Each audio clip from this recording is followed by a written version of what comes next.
Hello, everyone. I am Maritas Bott here for another one of our blogs, our monthly blog. Wanted to, or podcast, I guess, whatever you want to call it. I wanted to talk today about three probate horror stories that have happened or happening in my office right now. I think it's really good to learn about things that have gone wrong in real life in order to do the best for your family and do it right and plan ahead and do the right thing. So, without further ado, I'm going to talk about three different things. One is going to be called the estranged mom on Medicaid. Number two is an unmarried aunt that has lots of relatives outside of the country. And number three is an almost ex wife who ends up getting a share of the estate despite being an almost ex wife. Okay, so number one is the estranged mom on Medicaid. We were contacted by um, a client whose mother is in a nursing home. She is on Medicaid. Um, Client is estranged from his mom. They haven't talked in years and don't really plan on talking to her. Unfortunately, he gets the phone call that mom's brother died. Mom's brother, obviously his uncle, did not have a will, did not have any documents, anything, no children, no surviving spouse. So essentially, it would go based on intestate. Intestate says it goes to your siblings in equal shares. So mom is the only sibling. So technically, she's the only person who gets this money. So what did uncle die with? Well, he died with a house worth 300,000 and some cash worth another 300,000. We're talking $600,000.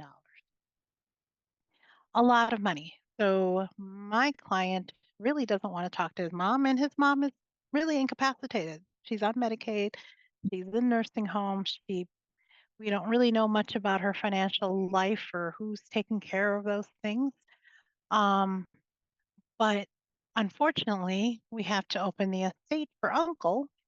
And now my client is the administrator, and we have to figure out a way to get these assets to the mom, but then hope that she could still stay on Medicaid. That's a tall order. And we haven't, there really is no magic way of doing it. So we're still working through that. My point of sharing this story is because if you have any family members that are single, no children, that have assets, encourage them to do an estate plan. Encourage them to say within a document, whether it's a will or a trust, I want my assets to go here. Whether it's to individuals or whether it's going to charities, I'd rather give to the people that mean something to you versus just the natural way, which is to your siblings who happen to be alive, but he probably didn't even know that his sister was in a nursing home on Medicaid. Um, so have something written down. Otherwise, now you're causing a lot of stress and drama and heartache to your nephew who just wanted to do the right thing. But then now there's going to be some issues and we have to resolve them. So that is a big challenge. And that's number one. Number two is another woman who is unmarried, no children. In her situation, she did prepare a will that said she wanted to benefit a couple nieces, nephews that were obviously on that are part of her family. Now, the challenge with this particular estate plan is when you have a will by itself and you have at least $100,000 of assets, we still have to open what is called a probate estate. The probate estate is now something public and we file the will, and then we have to file this petition to open the probate. Part of this filing of the petition is filing what is called an affidavit of heirship.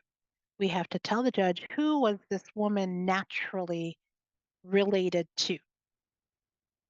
Well, the people who actually are, my clients is one of the sisters. Okay, so sister of the decedent.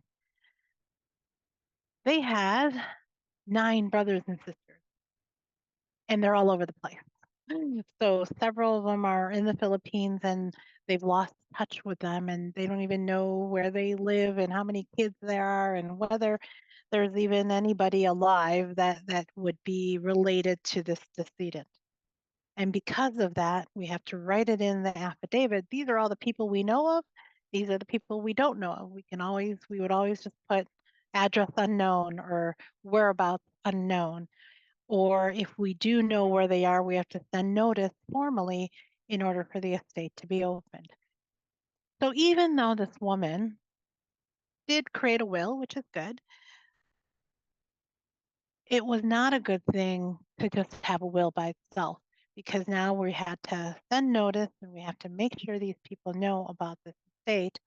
And we also have to publish in a newspaper. So in case somebody's coming out of the woodwork and trying to qualify or try to try to exert themselves as one of the beneficiaries of this estate, we also have to watch out for that as well. So again, another person that is single, no kids, creating a will is great as a beginning stage, but really your best bet is creating a trust so we don't have to open the probate estate and have to notify all these random people in another country and we have to find out their address or even figure out sometimes do a little bit of digging where they live. So that's number 2. Number 3 is another estate. This one actually started maybe a year and a half ago. Um, Daughter calls me saying her dad died. Her dad was already on a second marriage or maybe third marriage. And she tells me that they are pretty much almost done being divorced. They had gone through the divorce proceedings. They were like getting ready to close it and finalize it. And he died. So the daughter tells me the very first meeting I have with her, she said, "Oh, I'm in touch with the soon to be ex-wife. And she's very, what is the word? Amicable and says, "Oh yeah, I'll go to you because you're the daughter." And, that's what happened. I know that we're getting divorced. Well, lo and behold, we find out all the assets, where they're held, who's in on title. And basically what happened is the beneficiaries were never changed. So on some retirement accounts and life insurance, this wife was still on there as a beneficiary. And in the state of Illinois, whoever is a beneficiary is going to receive the funds regardless of whether there's a divorce pending or even if the divorce was final, the funds would still go to this soon to be ex-wife, not to the daughter. The total of these assets was about, and I want to say between $200,000 and $300,000, which is a lot. So daughter was upset that, she couldn't do anything about it.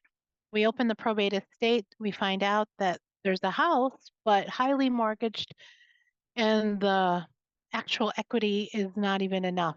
So might be upside down. Now we got to figure out how to sell it via short sale. And the worst part about this scenario is my client, the daughter, has been having challenges with this second spouse, third spouse of her dad, where they're trying to get some personal items, get it out of the house, trying to, make sure that that's properly inventoried and then also sold so that there is some money to use for final expenses and even keeping the house going, because certainly there's a lot of carrying costs when it comes to a house. So the moral of the story is, hmm, when you're going through a divorce, I know this is going to be a hard one, definitely finalize it sooner rather than later. Because if you unexpectedly die within that divorce proceeding, you might have unexpected consequences as to where that money goes. I'm sure that the father, the decedent, wanted that money to really go to his daughter, not his ex-wife. Okay. Um, so that's lesson number one. But then the lesson number two is just having an estate plan. Again, had the dad just created something that said, well, everything I own just go to my daughter at this point, and then make sure that the wife, the name wasn't on as a beneficiary. And if he had done a trust that named the trust as the beneficiary and everything went to his daughter and his grandchildren, really, then it would have been no probate, private, would have not had to deal with this wife, and it would have gone to the people that the father would have wanted it to go to. So again, another big lesson learned that obviously, with all three situations, they've already died. There's nothing we could do about it. We are just doing what we can to administer the estate. But in the long run, I tell families all the time, these are the stories that you need to learn from. Not doing nothing is certainly the worst option. Doing an incomplete estate plan is okay, but typically not a good option. The best option is to do an estate plan that is complete so that we can avoid probate, but then make sure all of your instructions are laid out and given to your family so they can follow them to a T. That is it. Hopefully, that was something that you can learn from. If you have any questions on this topic, you certainly can call us here at Bott and Associates. We hope you have a great day. Thanks.